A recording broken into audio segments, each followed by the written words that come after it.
equipo Maya 500 Pulse, equipo inversor MIC-MAC con transferencia pulsada, hace que el soldar aluminio sea más fácil, transportable y de calidad de soldadura digital.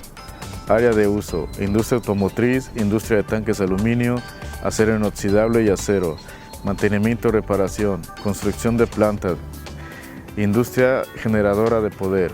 Equipo inversor MIC-MAC con transferencia pulsada, función para procesos TIC, NDC y electrodo revestido.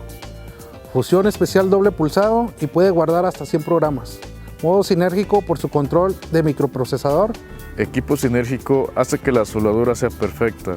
Función de doble pulso para simulación TIC en aluminio. Transferencia pulsada. Equipo inversor con ahorro de consumo de energía. Guarda hasta 100 programas diferentes de soldadura. Voltaje de entrada 440 de corriente alterna, trifásica. Potencia de entrada de 24.3 kVA.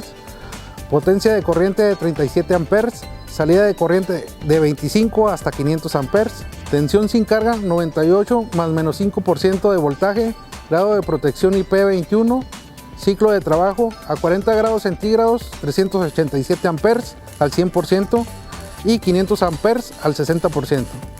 Peso 65.7 kilogramos, procesos de electrodo revestido, MIC-MAC, pulsado, doble pulsado, TIC NDC y archive.